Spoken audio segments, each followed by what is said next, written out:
Shri Krishna Mataji Prabhuji దండవత్ Pranam. So ఈ రోజు మన టాపిక్ వచ్చేసి భగవంతుడు ఎక్కడ ఉంటారు, వేర్ డస్ గాడ్ రిసైడ్, దాని గురించి చూద్దాం. మనం మంగళాచరణ చేసి క్లాస్ స్టార్ట్ చేద్దాం.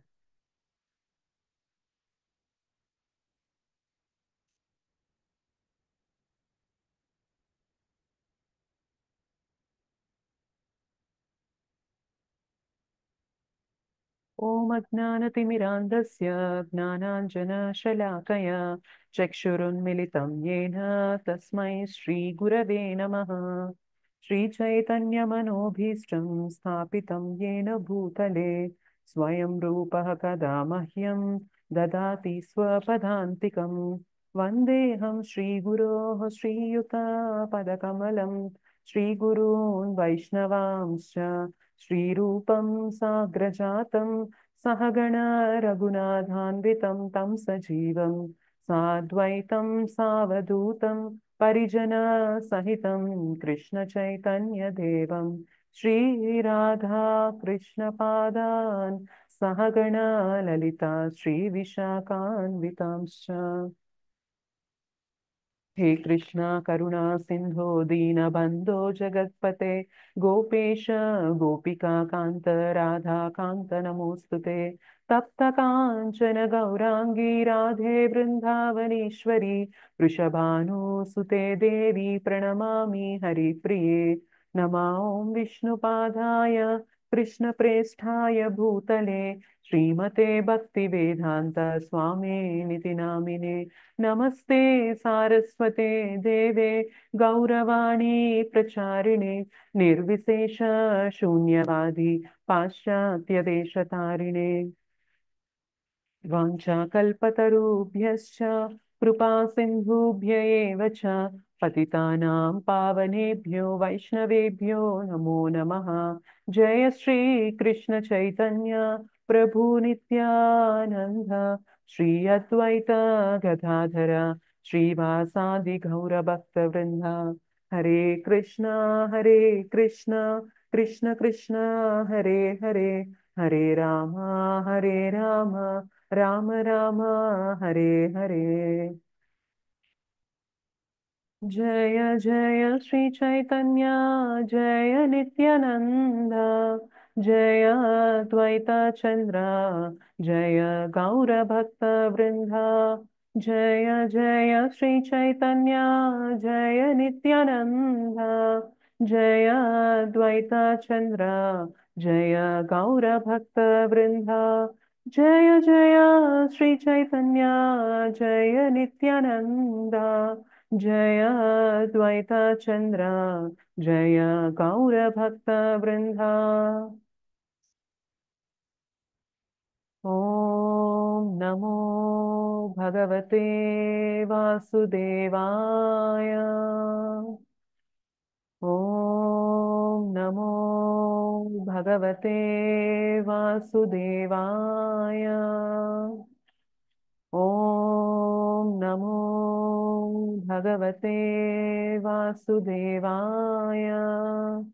मुखं करोति वाचालं पङ्गुं लङ्घयते गिरिं यत्कृपातमहं वन्दे श्रीगुरुं दीनतारिणं परमानन्दमाधवं श्रीचैतन्य ईश्वरम्.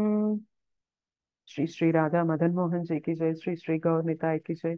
श्री श्री जगन्नाथ बलदेव सुभद्रा माई की जय. जगत गुरु पतित पावन श्रील प्रभुपाद की जय. अनंत कोटि वैष्णव वृंद की जय. समवेत गौर भक्त वृंद की जय. हरिनाम संकीर्तन की जय. निताय गौर प्रेमानंदे हरि हरि बोल.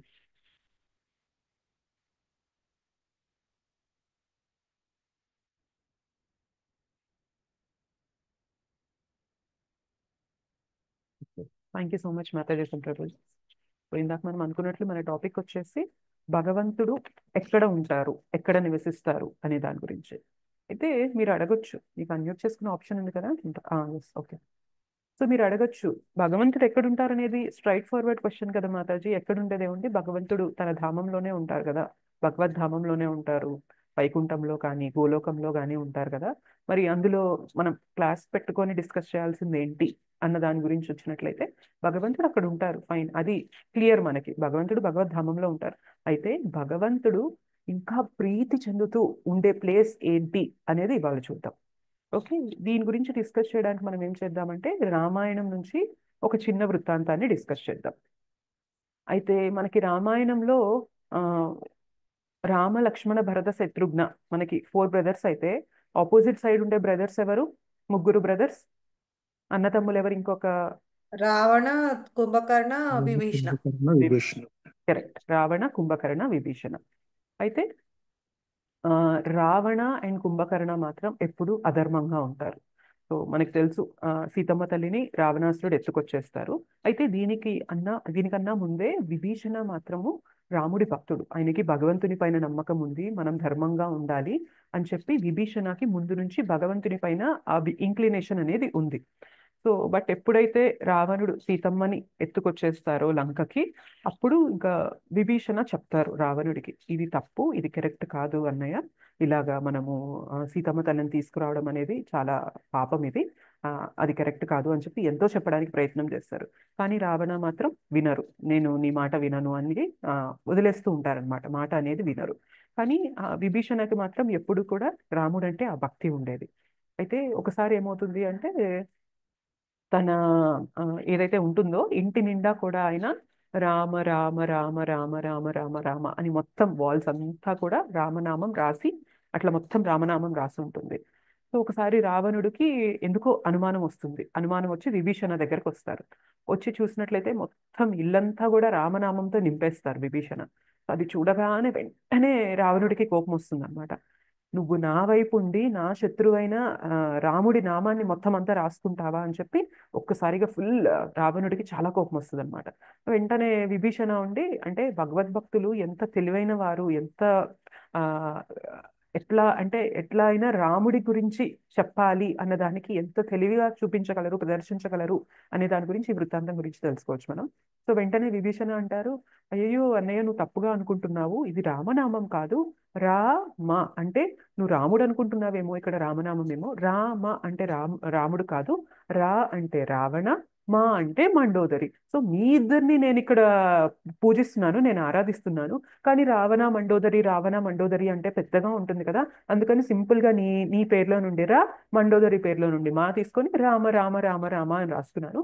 నేను ఇక్కడ నీ పేరునే పూజిస్తున్నాను, మీ ఇద్దరినే నేను ఆరాధిస్తున్నాను అన్నయ్య అంటారనమాట.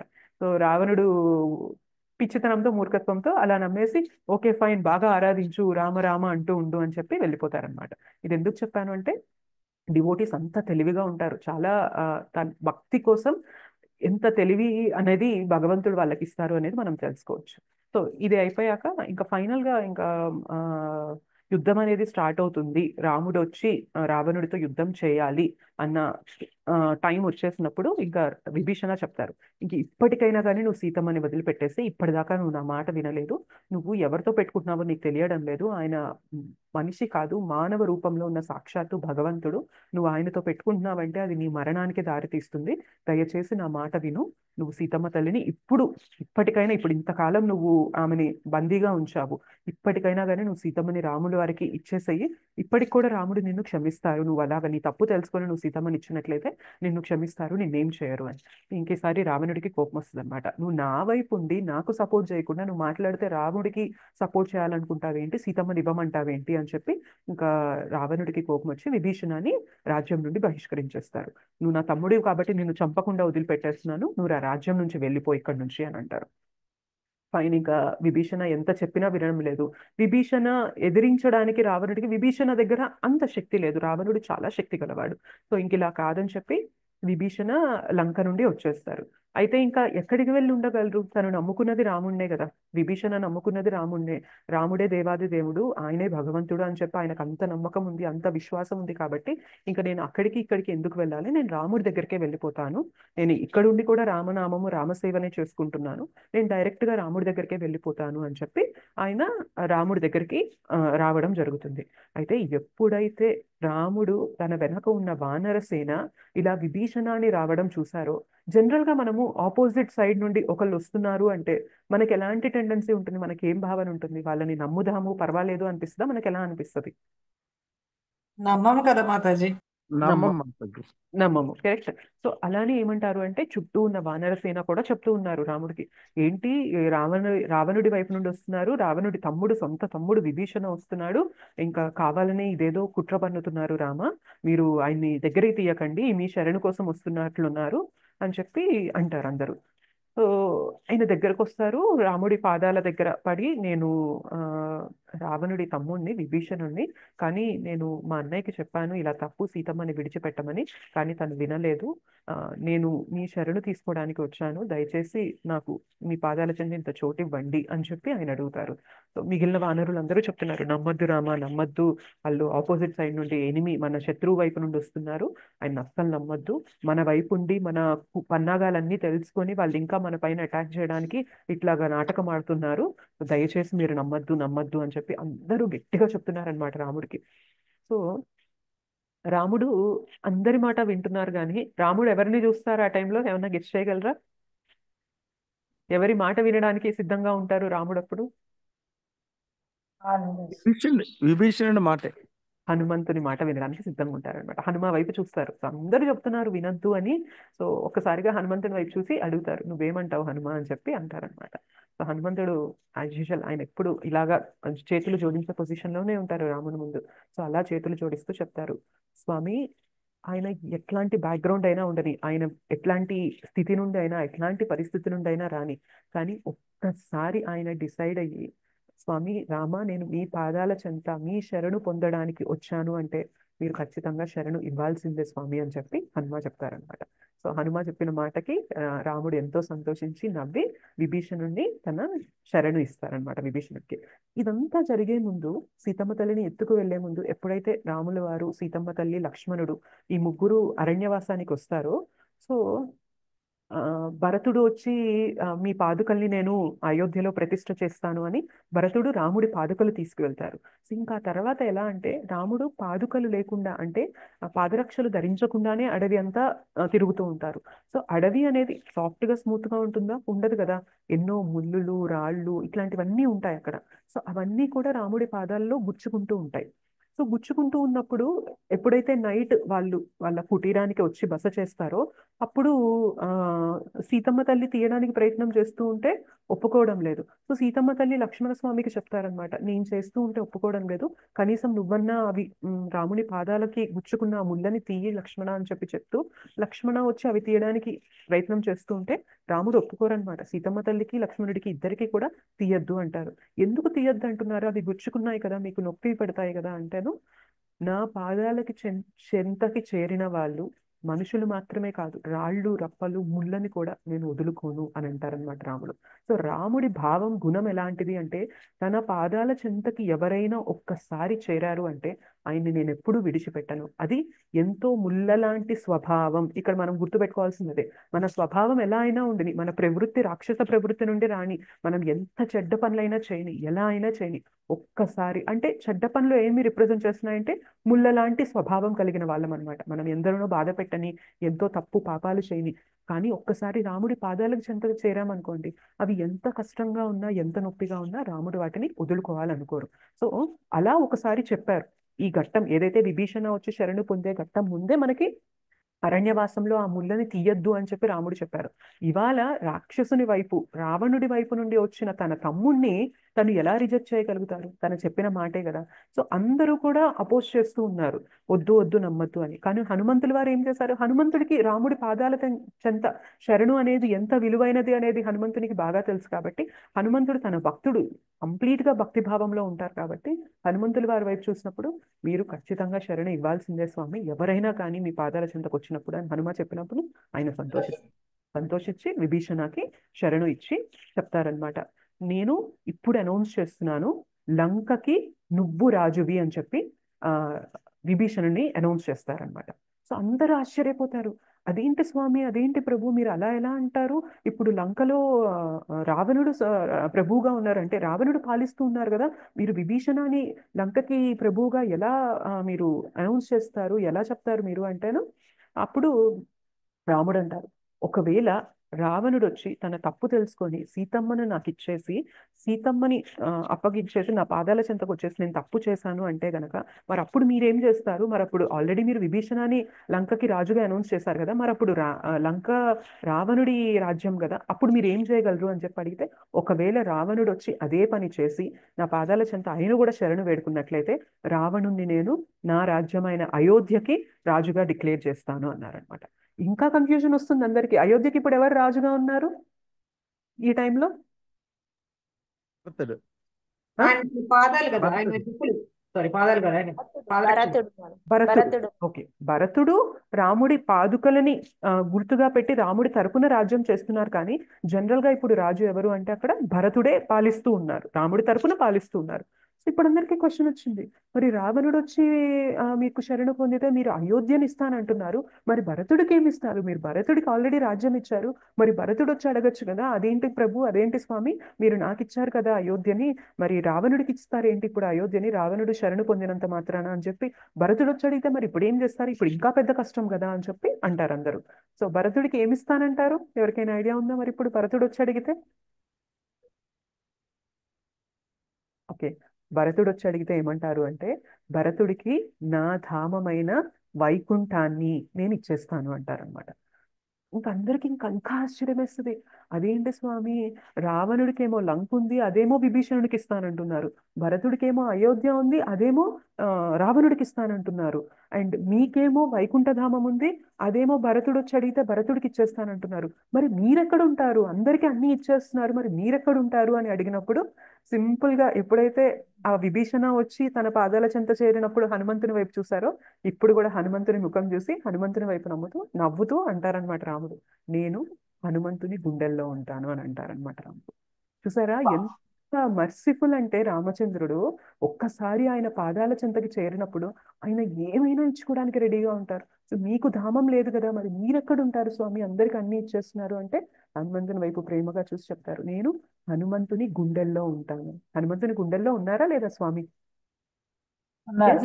గజి ఉన్నారు. ఉన్నారు. ఉన్నారు. సో భగవంతుడు ప్రీతిగా చెంది ఇష్టపడి ఉండే ప్లేస్ ఏంటి అంటే భక్తుల హృదయాలు. సో మన క్లాస్ టాపిక్ ఏంటి ఇవాళ? Where does God reside? భగవంతుడు ఎక్కడ ఉంటారు? తన ధామంలో ఉంటారు, కరెక్టే, కానీ అంతకన్నా ప్రీతిగా ఇష్టంగా ఉండే ప్లేస్ ఏంటి అంటే తన భక్తుల హృదయంలో. తనని ఇంకా సెల్ఫ్లెస్ గా ఎలాంటి భావం లేకుండా కేవలం నాకు కృష్ణనే, భగవంతుడే, రామచంద్రుడే నాకు అన్ని అన్న భావంతో ఉంటారో వాళ్ళ గుండెల్లో ఉండడానికి భగవంతుడు ఎంతో ప్రీతి చెందుతారనమాట. సో ఆయనకి ఇవన్నీ కాదు, ఆయన ఐశ్వర్యాలతో కూడిన ధామాలు ఇవన్నీ కాదు భగవంతునికి కావాల్సింది. భగవంతునికి కావాల్సింది మన ప్రేమ. సో మనం కూడా మన మనసుని అంతే నిర్మలంగా, అంతే పవిత్రంగా భగవంతుని ప్రేమించడం మొదలు పెట్టాము అంటే మన హృదయంలో వచ్చి ఉండడానికి భగవంతుడు ఎంతో ఇష్టపడతారనమాట. ఓకే, అండ్ మనకి ఒక అష్టకం ఉంటుంది, కేవల అష్టకం అని, భగవంతుని నామాల గురించి ఉంటది. అందులో ఏమంటారు అంటే, హరి సదా వసే తత్ర యత్ర భాగవతా జనాః గాయంతి భక్తి భావేన హరేర్ నామైవ కేవలం అంటారు. సో ఏమంటున్నారు? హరి సదా వసేత్ తత్ర, హరి సదా ఎల్లప్పుడూ వసేత్ ఎక్కడ ఉంటాను అంటున్నారు, తత్ర ఎక్కడ ఉంటాను అంటున్నారు అంటే హరి సదా వసేత్ తత్ర యత్ర భాగవతా జనాః, ఎక్కడైతే భగవంతుని భక్తులు ఉంటారో అక్కడ హరి ఉంటారు.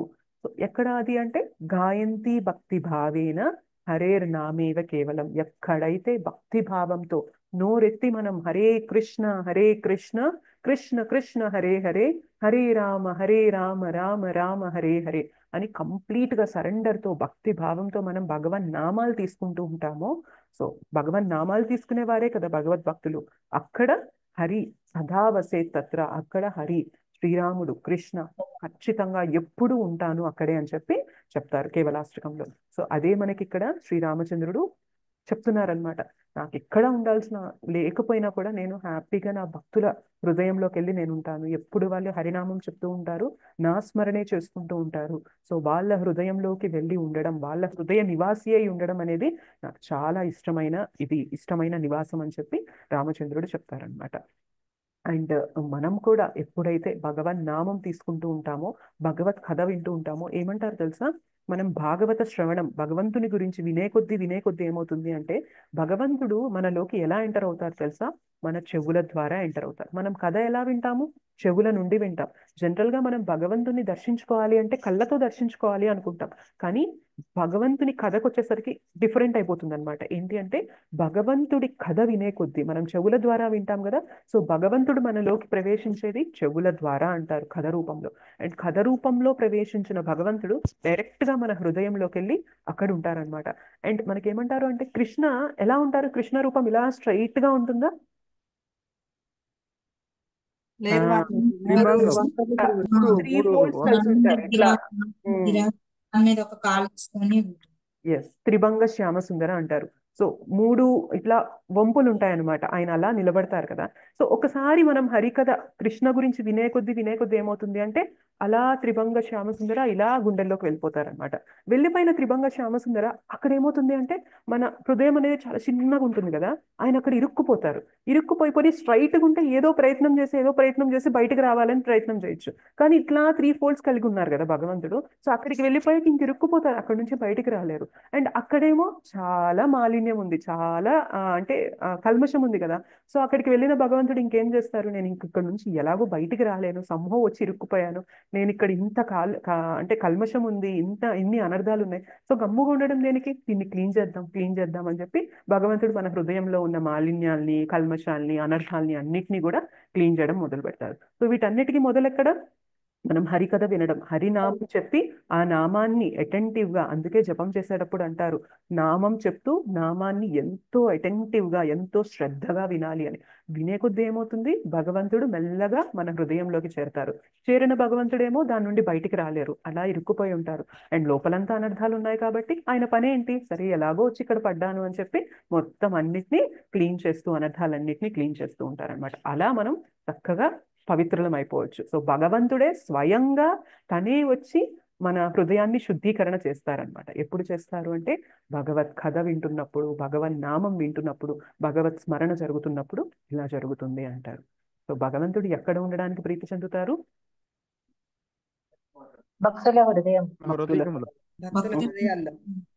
మరి మనమేమి ఎక్సెప్షన్ అవుతామా అంటే కేవలం మొన్న మనం ఒక 2-3 డేస్ ముందు చెప్పుకున్నాం, భక్తికి ఏమైనా క్వాలిఫికేషన్స్ ఉన్నాయా అంటే ఏమీ లేవు. జస్ట్ మనం ఒక కోరికని వ్యక్తపరిస్తే, కృష్ణ నాకు నీ గురించి తెలుసుకోవాలని ఉంది, వినాలని ఉంది, నీ సేవ చేయాలని ఉంది అన్న కోరికని వ్యక్తపరిస్తే భక్తి ఓపెన్, ఇంకా వాళ్ళకి భక్తిని అందించేస్తారు భగవంతుడు.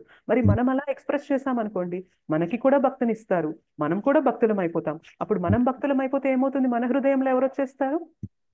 భగవంతుడు భగవంతుణ్ణి మన హృదయంలో తెచ్చుకోవడానికి పెద్ద కష్టమేమీ కాదు. జస్ట్ ఈ భక్తి ప్రాసెస్ ని గట్టిగా పట్టుకొని, హరినామాన్ని గట్టిగా పట్టుకొని భగవత్ కథని శ్రవణం చేస్తూ ఉంటే ఖచ్చితంగా మన హృదయంలోకి భగవంతుడు ఎంటర్ అయ్యి మనల్ని, అంటే మన హృదయ నివాసి అయి ఆయన ఉండడానికి ఎంతో ప్రీతి చెందుతారు.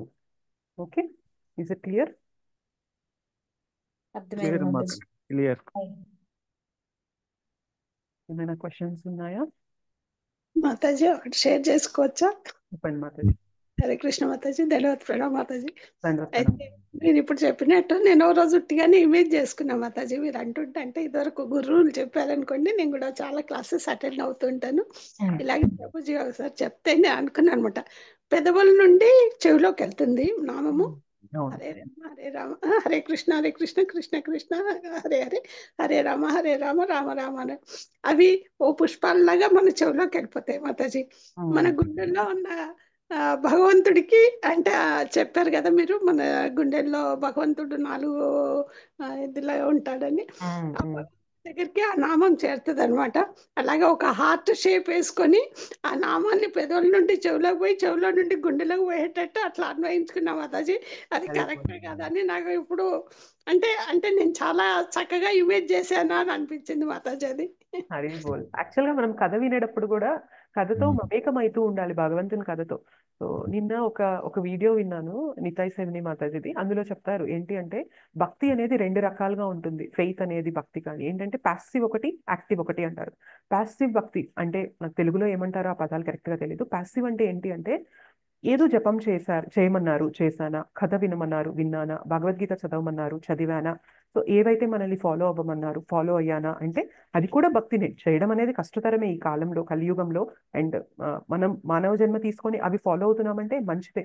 కానీ అంతవరకు మాత్రమే మనం భగవంతుని రిస్ట్రిక్ట్ చేయకుండా భగవంతునితో మనము మాట్లాడుతున్నామా, చెప్పింది మనం అన్వయించుకుంటున్నామా, మన జీవితంలో ఎలా దాన్ని తీసుకొస్తున్నామా, ఏదో చెయ్యమంటే చేశారా అన్నది కాకుండా ఇంకా కొంచెం ఒక స్టెప్ ముందుకు తీసుకెళ్ళి, సో మనకు కష్టం వచ్చింది, మనకి ఏదన్నా భావం కలిగింది, అది భగవంతునితో షేర్ చేసుకుంటున్నామా అంటే భగవంతునితో మనకి ఆ స్పందన ప్రతిస్పందన జరుగుతున్నప్పుడు ఏమవుతుంది తెలుసా, అది యాక్టివ్ భక్తి అవుతుంది అనమాట. సో మనం ఇలా విన్నామనుకోండి, సో మనం ఊహించుకోవచ్చు, సో నేను హరినామం వింటున్నప్పుడు భగవంతుడు ఇలా నామం ద్వారా నా హృదయంలోకి వెళ్తారు అన్నది మనం ఎప్పుడైతే దాన్ని ఇమాజిన్ చేసుకుంటున్నామో దాన్ని ఏమంటారు అంటే కాంటెంప్లేట్ చేయడం అంటారనమాట. మనం నిధిధ్యాసం అనే ఏదో అంటారు తెలుగులో.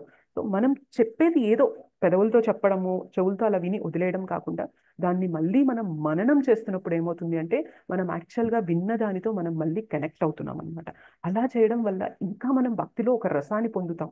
సో ఏదో నామకే వాస్తే చేయమన్నారు చేశాను అనేది కాకుండా ఒక స్టెప్ ముందుకు వెళ్ళి ఇంకా విన్నది మనం మననం చేస్తూ దాంతో మమేకం అవుతూ ఉన్నాము అంటే భగవంతునితో ఇంకా బాగా కనెక్ట్ అవుతాం. ఎందుకంటే అక్కడ భగవంతుణ్ణి కేవలం ఏదో చెప్పారు చేశామన్నది కాకుండా భగవంతుని ఒక పర్సన్గా ఒక వ్యక్తిగా మనం ట్రీట్ చేసి భగవంతునితో మనం మాట్లాడుతూ భగవంతునితో మన ఫీలింగ్స్ షేర్ చేసుకుంటూ ఉన్నాము అంటే భగవంతుడు ఇంకా ప్రీతి చెంది ఇంకా మనకి ఎక్కువ ఆ భావనని కలిగిస్తారనమాట.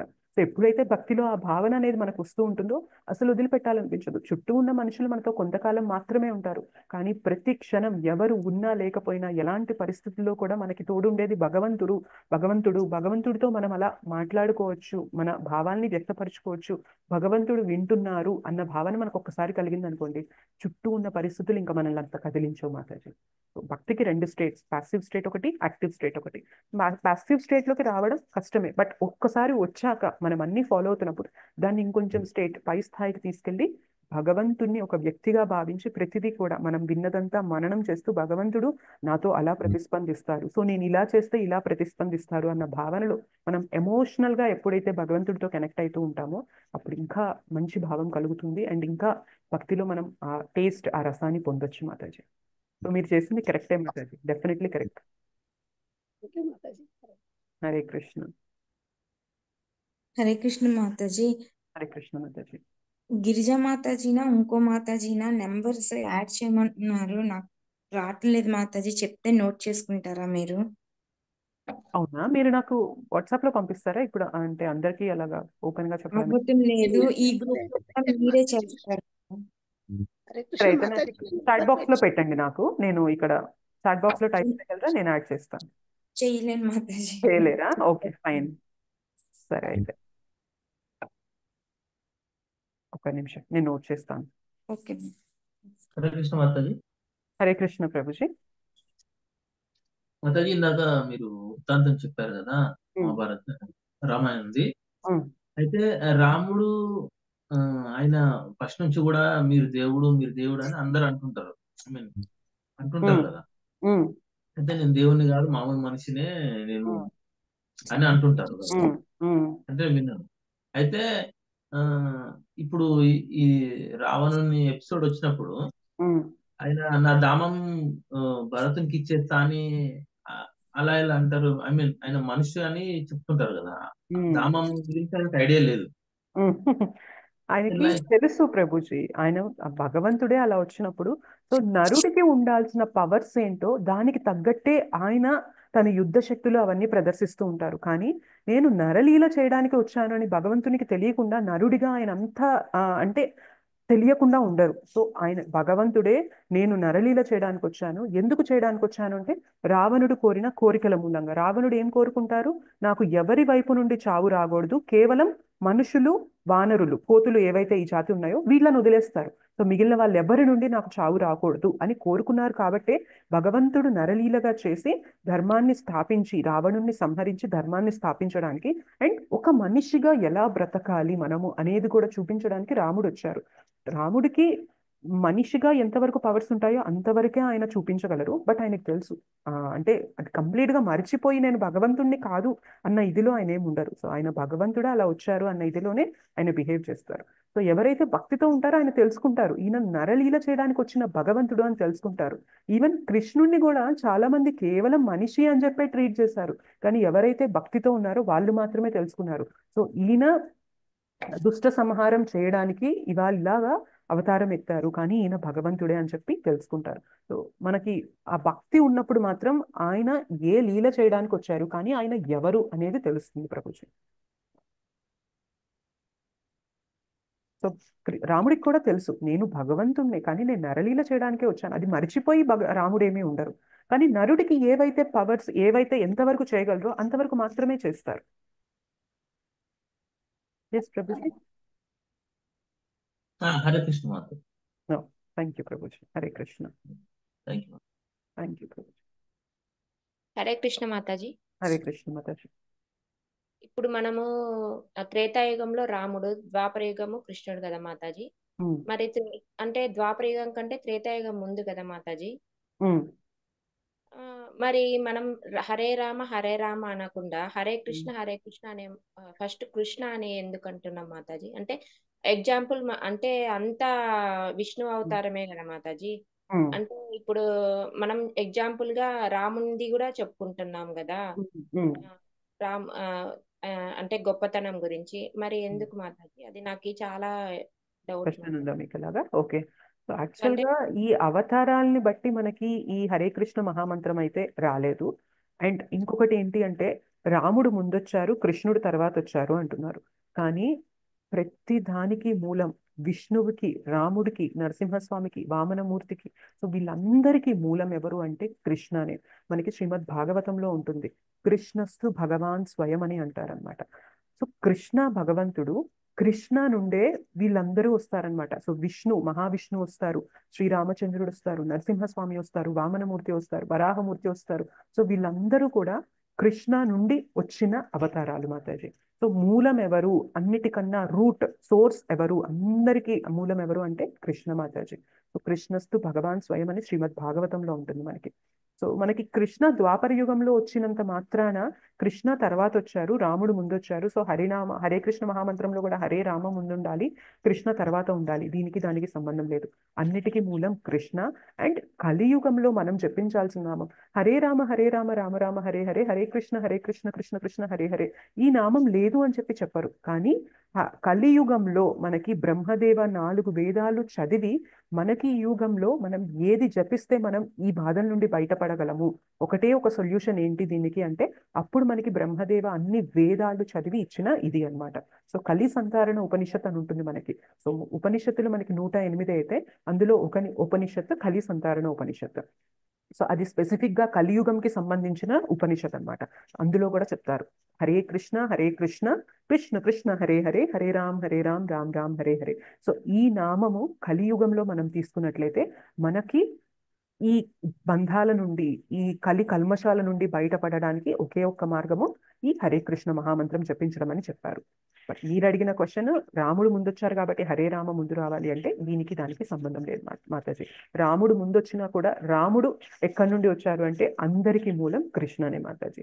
కృష్ణ తన లీల ప్రకారం దుష్ట సంహారణ చేయడానికి ముందు రాముడిగా వచ్చారు, తర్వాత కృష్ణుడిగా వచ్చారు. అది ఆయన లీల, అది యుగాలకి సంబంధించి. కానీ అందరికీ మూలం సాక్షాత్ దేవాది దేవుడు ఎవరు అంటే కృష్ణుడు. సో రాముడు వీళ్ళందరూ దేవాది దేవుడు కాదా అంటే వీళ్ళు కూడా దేవాది దేవుళ్ళే. కానీ వీటన్నిటికీ మూలం ఎవరు, బేస్ ఎవరు అంటే, సోర్స్ ఎవరు అంటే కృష్ణ అంటారు మాతాజీ. ఇది మనకి శ్రీమద్ భాగవతంలో ఉంది reference. Thank you Mataji. Thank you Mataji. Hare Krishna. Hare Krishna. ఇంకేమైనా క్వశ్చన్స్ ఉన్నాయా? ఎస్ మాతాజీ. మోహిని మాతాజీ చెప్పండి మాతాజీ. ఎద్దలపూడి సునీత 891. ఒక్క నిమిషం మాతాజీ. సరే. ఇంకేమైనా క్వశ్చన్స్ ఉన్నాయా మీకు?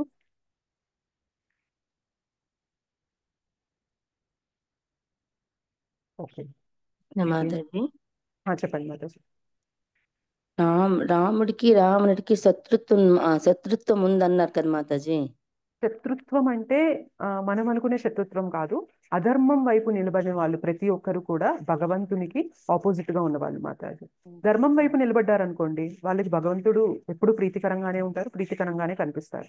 కానీ మనం అధర్మం వైపు ఉన్నాము అంటే, ధర్మం అంటే ధర్మంతు సాక్షాత్ భగవత్ ప్రణీతం అంటారు. ధర్మం ఎవరు చెప్పారు అంటే భగవంతుడు చెప్పారు. సో భగవంతుడు చెప్పిన ధర్మాన్ని ఉల్లంఘించి మనం దానికి వ్యతిరేకంగా బిహేవ్ చేస్తున్నామంటే అధర్మం వైపు ఉన్నట్టు. అంటే భగవంతుడు ఏదైతే చెప్పారో అది కాకుండా మనం వ్యతిరేకంగా ఉన్నాము అంటే అధర్మం వైపు ఉన్నట్టు. సో అధర్మం వైపు ఉన్న వాళ్ళని భగవంతుడు ఎప్పుడూ కూడా సంహరిస్తారు. ఎందుకంటే వాళ్ళని వదిలేశారు, నా బిడ్డలే, నా వాళ్ళే, నా చిల్డ్రనే అని వదిలేశారు అంటే అధర్మం పెరిగిపోతూ ఉంటుంది. అధర్మం పెరిగిపోయే కొద్దీ ఏమవుతుంది తెలుసా?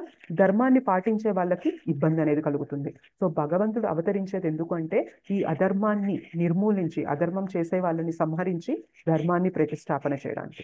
సో శత్రువు అంటే మీరు అలా అర్థం చేసుకోవాలి. ఇక్కడ శత్రువు అంటే అదేదో మనకున్న శత్రుత్వం కాదు, నాకు ఫలానా వారు నచ్చరు అట్లా కాదనమాట. అధర్మం వైపు నిలబడ్డారు కాబట్టే రావణుణ్ణి అలా అన్నాము. కానీ ఎప్పుడైతే రావణుడు తన తప్పు తెలుసుకొని నా పాదాల చెంతకొచ్చి సీతమ్మని అప్పగించేస్తాను అన్నారు, అప్పుడేమంటున్నారు రాముడు? నేను రావణుని కూడా యాక్సెప్ట్ చేసేస్తాను అంటున్నారు. అంటే శత్రుత్వం మనసులో లేదు, కేవలం ఆయన నిలబడిన దారి తప్పు కాబట్టి రాముడు కరెక్ట్ చేయడానికి అలాగా మనం మాట్లాడాం అంతే మాట్లాడి. ఓకే మాతాజీ. హరే కృష్ణ. హరే కృష్ణ. మాతాజీ నైవేద్యం పెట్టినప్పుడు ఏదో శ్లోకం చెప్పమని చెప్పారు కదా మాతాజీ. మాతాజీ నేను ఇవాళ పంపిస్తాను మాతాజీ. ఐఎమ్ సారీ, నేను వేరే ఊరు వెళ్ళే ఆ హడావుల్లో మర్చిపోయాను. నేను ఇవాళ ఖచ్చితంగా మీకు పంపిస్తాను ఆ శ్లోకం. సరే ఓకే మాతాజీ. హరే కృష్ణ మాతాజీ. హరే కృష్ణ. మనం మన క్లాస్ నుంచి చేద్దాం. అండ్ ఇంకొకటి ఏంటి అంటే, నేను ఇవాళ తిరుపతి వెళ్తున్నాను. నెక్స్ట్ 3 days అయితే ఉండలేను. సో మన క్లాసెస్ మళ్ళీ సండే ఉంటుంది. నేను మళ్ళీ సండే వస్తాను జపా సెషన్కి. అండ్ ఈ 3 days మనకి గోవర్ధన్ ప్రభు రావచ్చు. మీకు గోవర్ధన్ ప్రభు వచ్చి మనకి జపా సెషన్లో కొన్ని టాపిక్స్, కొన్ని భగవంతుని గురించి కొన్ని లీలలు చెప్తారు. ఓకేనా? మనం మళ్ళీ ఆదివారం కలుసుకుందాం. ఓకే. పంచకల్పతరుభ్యశ్చ కృపా సింధుభ్యేవ చ పతితానాం పావనేభ్యో వైష్ణవేభ్యో నమో నమః. శ్రీ శ్రీ రాధా మదన్ మోహన్ जी की जय. श्री श्री गौर निताय की जय. श्री श्री जगन्नाथ बलदेव सुभद्रा माई की जय. जगत गुरु पतित पावन श्रील प्रभुपाद की जय. निताय गौर प्रेमानंदे. हरि हरि बोल. ఎవరో ఏదో చెప్తున్నారు ఇందాక. చెప్పబోయి మర్చిపోయా Mataji. It's thank okay. You Mataji. Me session చాలా బాగుంటుంది. అంటే మాకు తెలియని కొత్త కొత్త స్టోరీస్, అంటే ఇప్పుడు రాముడు రావణుడికి ఆశ్రమం ఇవ్వడం ఇవన్నీ కూడా నాకు తెలియదు మాతాజీ. మీరు కొత్త చెప్పారు మాతాజీ. Thank you Mataji. అదే నోట్ చేసుకుంటున్నాను అనమాట, ఎవరికైనా చెప్పడానికి అవకాశం ఉంటుందని. కానీ 1-2 సార్లు మళ్ళీ ఏదైనా కనుక్కుంటున్నా మాతాజీ, ఏమి అనుకోవద్దు ప్లీజ్. నో ప్రాబ్లం మాట్లాడండి, ఏం పర్వాలేదు. ఎప్పుడైతే వాటిని రాస్తామో అవి బాగా గుర్తుంటాయి. విన్నదానికన్నా కూడా మనకి చిన్నపిల్లలకి కూడా చెప్తాం, 1 time writing is equal to 10 times reading అని చెప్పి అంటాం. సో ఒక్కసారి రాసామంటే ఏమవుతుంది అంటే మన మనసు ఎక్కువ పెడతాం అనమాట అక్కడ. సో రాసింది మనకి ఎక్కువ గుర్తుంటుంది, ఎక్కువ కూడా మనం దాన్ని పాటించగలుగుతాం. సో మీరు రాసే హ్యాబిట్ కనుక బిల్డ్ చేసుకున్నారు క్లాసెస్లో, మొత్తం క్లాస్ అంతా రాయకర్లో కొన్ని పాయింట్స్ మీకు ఏవైతే నచ్చుతాయో అలా కొన్ని రాసుకున్నారు అంటే మీకు అది బాగా గుర్తుంటుంది. రేపు పొద్దున్న మీకు ఎవరికైనా చెప్పాలి అనిపించినప్పుడు కూడా మనం రాస్తే తొందరగా స్ట్రైక్ అవుతుంది విన్నదానికంటే కూడా. సో క్లాస్ జరుగుతున్నప్పుడు రాసే హ్యాబిట్ అనేది చాలా మంచి హ్యాబిట్ మాతాజీ. సో అది రామ అన్నది విభీషణుడు వలకడము, రావణుడు ఇలాంటివన్నీ తెలియదు కదా మాతాజీ. పిల్లలకు చెప్తే కూడా తొందరగా వాళ్ళు అర్థం చేసుకొని ఇష్టపడతారు. అవును, చిన్న చిన్న స్టోరీస్ చెప్పగలుగుతారు కదా మాతాజీ. అదే అనిపించింది. సీనియర్ టీచర్స్ ఎవరైతే చెప్పారో సో వాళ్ళ దగ్గర విని చెప్తున్నది మాతాజీ. సో నా నాలెడ్జ్ అనేది 0% అనమాట ఇందులో. ఏదైతే వాళ్ళు చెప్పారో, నేను ఏదైతే విన్నానో అదే మన క్లాస్ కి అనుగుణంగా, టాపిక్ అనుగుణంగా ఏవి చెప్తే బాగుంటది అని ఆలోచించి చెప్పేదంతే. సో మొత్తం కూడా అమరేంద్ర ప్రభు చెప్పినవి, రిషికేష్ ప్రభు చెప్పినవి, నితాయ్ సెవెని మాతాజీ చెప్పినవి, సో నేను ఏవైతే వింటూ ఉంటానో అవే మీకు చెప్తూ ఉంటాను. అంతకు మించి నాకు కూడా ఏం తెలియదు మాతాజీ. చెప్పడం కూడా మాకు పాయింట్స్, చిన్న చిన్న పాయింట్స్ అయినా కూడా నోట్ చేసుకొని మనం ఇంకోరు చెప్పగలిగే స్థితి అంటే నాకు సంతోషంగా అనిపించింది మాతాజీ. Thank you Mataji. హరే కృష్ణ. మాతాజీ హరే కృష్ణ. గోవర్ధనగిరి పర్వతాన్ని ఎత్తినప్పుడు కృష్ణుడికి వయసు 8-7 మాతాజీ? 7 ఏళ్ళు అంటారు మాతాజీ. 7 years. నాకు గుర్తున్నంత వరకు 7 years, 7 days, 7 nights ఎత్తారు అంటారు. సో 7 రాత్రులు 7 పగళ్ళు ఎత్తారు. మా గ్రూప్ లోని చిన్న డిస్కషన్ వచ్చింది, కొంతమంది 8 అన్నారు. మీరు చెప్పిందే ఫస్ట్ క్లాసెస్ లో మీకు చెప్పినప్పుడు నేను రాస్తున్నది. ఓకే. వాళ్ళకి అదే చెప్పాను. మళ్ళా నేను తప్పు విన్నానేమని అనుకొని కన్ఫర్మ్ చేశాను. నాకు గుర్తున్నంత వరకు అయితే 7 years. నేను అలా గుర్తుపెట్టుకున్నాను. 7 years, 7 days, 7 nights అన్ని 7 వచ్చాయి. నేను ఆ, విన్నప్పుడు అలా గుర్తుపెట్టుకున్నాను. మేబీ నేను అంతే మ్యామ్. తప్పైనా అవ్వచ్చు, చెప్పలేను. బట్ నాకు గుర్తున్నంత వరకు 7 years. Okay ma'am. Thank you. Hare Krishna Mataji. Hare Krishna Mataji. అదే రాముడికి ముళ్ళులు రాళ్ళు అన్ని గుచ్చుకుంటే సీత చేతి కూడా తీయనివ్వరు, లక్ష్మణ్ కూడా తీయనివ్వరు. అది భక్తికి అన్నట్టు మీరు చెప్పారు కదా మాతాజీ. ఆ టాపిక్ అది కూడా చాలా బాగుంది మాతాజీ. హార్ట్ కలా హత్తుకున్నట్టుంది ఆ టాపిక్. అది నెలగది Yes. చాలా బాగుంది. చాలా మంది ఏమనుకుంటారంటే నేను చాలా తప్పులు చేశాను, నేను చాలా పాపాలు చేశాను, సో భగవంతుడు కూడా నన్ను క్షమించలేడు అని చెప్పి బాగా నెగిటివ్ అయిపోతారనమాట. సో ఇట్లాంటి లీలలు వింటున్నప్పుడు ఏమైంది, ఎంత తప్పు చేసినా కూడా మనం రాళ్ళ లాంటి ముళ్ళ లాంటి స్వభావం అయినా కూడా ఒక్కసారి భగవంతుని పాదాల దగ్గరికి చేరామంటే మనల్ని ఆయన వదులుకోవాలనుకోడు. సో ఇట్లాంటి విన్నప్పుడు మనకు అనిపిస్తుంది, అట్లాంటి వాళ్ళకి చెప్పొచ్చు. సో రాముడు రాళ్ళని ముళ్ళనే తన పాదాల నుండి తీయడానికి ఇష్టపడలేదు. మనం ఒక్కసారి సరెండర్ అవుతూ రామా నాకు నువ్వే స్వామి, నీకు దగ్గర అవ్వాలి నేను అని ఒక్కసారి ఎప్పుడైతే వ్యక్తపరుస్తామో ఇంకా రాముడు మనల్ని వదలరు, కృష్ణ మనల్ని వదలరు. మన లైఫ్ లో ఎలాంటి పరిస్థితులు తెస్తే మనం ఆ తప్పుల నుండి బయటకు వచ్చి, ఆ ప్రవృత్తి నుండి బయటకు వచ్చి మనం ఇంకా దగ్గరగా భగవంతుని దగ్గరికి అవుతాము అనేది భగవంతుడు ఇంకా మనకన్నా కూడా ఎక్కువ ప్లాన్స్ వేస్తూ ఉంటారు, మన లైఫ్ ని ఎలా డిజైన్ చేసి ఆయన దగ్గరికి తీసుకురావాలి అనేది. ఇలాంటివన్నీ వింటున్నప్పుడు భక్తి మనకి ఇంకా ఎక్కువ అవుతూ ఉంటది Mataji. Yes yes Mataji. Hare Krishna Mataji. Thank you Mataji. Thank you so much Mataji. Hare Krishna. ధన్యవాద ప్రణామం. వాయిస్ చాలా బాగుంటుంది మాతాజీ. థ్యాంక్ యూ చాలా మాతాజీ. సింపుల్ ఉంటుంది అసలు. అంటే ఆ ఆ, చెప్పే విధానం గాని మీరు స్మూత్ గా అసలు ఏదో చెప్పేసి అన్నట్టు అట్లా కాకుండా ఏదో గట్టిగా అనిపించకుండా వినాలా ప్రేమగా వినాలా చెప్తుంటారు. చాలా బాగుంటుంది. అసలు మా పాప మీరు అవును చెప్పేది వినాలా అని ఆమె చదువుకోదు, మీ క్లాస్ వినాలంటే అయ్యో. వాయిస్ అంత స్వీట్ గా అనిపిస్తుంది. మీరు చేసే ప్రార్థన బాగా నచ్చుతుందంట. ఇక్కడ ఉండేసి వెళ్ళిపో అమ్మ నువ్వు అమ్మవారు అదే మాతాజీ చెప్పేది వినేస్తాను నేను చాలా బాగుంటుంది మాతాజీ అసలు. Mataji thank you. ధన్యవాదాలు Mataji. Hare Krishna. Thank you.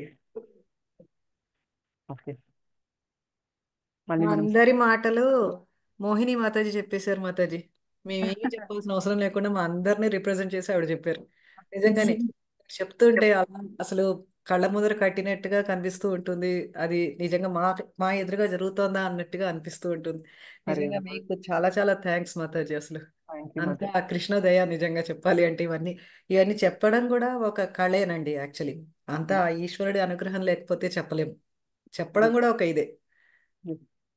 So చెప్పేది కూడా అంటే కంటెంట్ నేను సీనియర్ టీచర్స్ నుండి తెలుసుకుంటున్నాను. చెప్పే విధానము మా శిక్షా గురు హృషికేష్ ప్రభుజీ నాకు ఎలా అయితే చెప్పారో ప్రభుజీ సో అదే అలా చెప్దాం అనుకున్నాను మాతాజీ. ఋషికేష్ ప్రభుజీకి ప్రియ శిక్షురాలు అనుష మాతాజీ.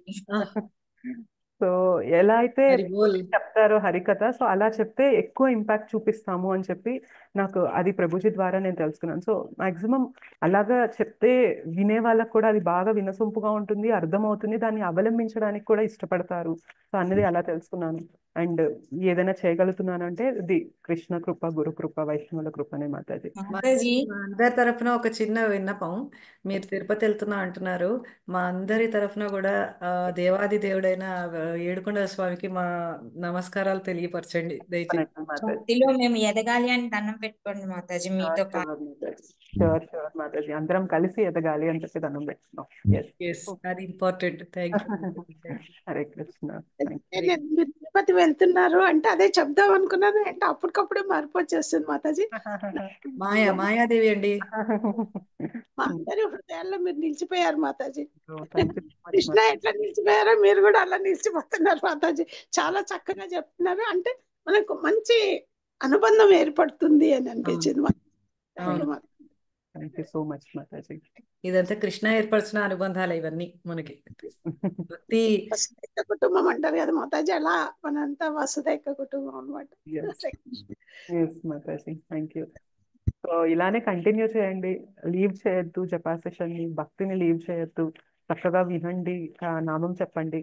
మనం ఏం చేద్దాము అంటే మనకి ఇంకా రేపు సండే నుంచి 1 రౌండ్ అవుతుంది కదా, సో మీరు ఆఫ్లైన్లో ఇంకొక 1 రౌండ్ చేయడానికి ప్రయత్నం చేద్దాం. ఎందుకంటే అప్పటికి మనకి ఆల్మోస్ట్ 15-20 డేస్ అవుతుంది మన జపా సెషన్ పెట్టి. సో ఒక రౌండ్ చేయగలుగుతున్నాము అంటే 8 మినిట్స్ మనం ఇవ్వగలుగుతున్నామంటే ఇంకొక 8 మినిట్స్ తీసి 2 రౌండ్స్కి ప్రోగ్రెస్ అవ్వాలి కదా మనం, మరి భక్తిలో ముందుకు వెళ్ళాలి అనుకుంటున్నాం కాబట్టి ఒక రౌండ్ నుంచి ఇంకొక రౌండ్ పెంచండి. కంప్లీట్గా 16కి ఒక్కసారి రాలేం కాబట్టి ఇంకొక రౌండ్ చేయండి. క్లాస్కి ముందు కానీ క్లాస్ తర్వాత కానీ ఇంకొక రౌండ్ చేయడానికి ట్రై చేయండి. మన క్లాస్లో 2 రౌండ్స్ చేసాము అంటే మన జపా సెషన్ లెంత్ అనేది పెరిగిపోతుంది కాబట్టి సో జపా మనం క్లాస్లో ఒకటి చేద్దాము అండ్ తర్వాత మాత్రం మీరు ఇంకొక రౌండ్ చేయడానికి ప్రయత్నం చేయండి. అలా మనం ఒక 20 డేస్ 15-20 డేస్ చేసుకున్నాక మెల్లమెల్లగా ఇంక్రీజ్ చేద్దాం. అలా మనం చక్కగా 16 రౌండ్స్కి రీచ్ అయ్యే స్టేజ్కి వచ్చేస్తాం. Okay, Mataji, thank you Mataji. Thank you. Mataji. ధన్యవాదాలు మాతాజీ. ధన్యవాదాలు. Hare Krishna. Have a great day ahead Mataji. Thank you. అందరికి కూడా హరే కృష్ణ. హరే హరే కృష్ణ మాతాజీ. కృష్ణ దండవత్ ప్రణామం.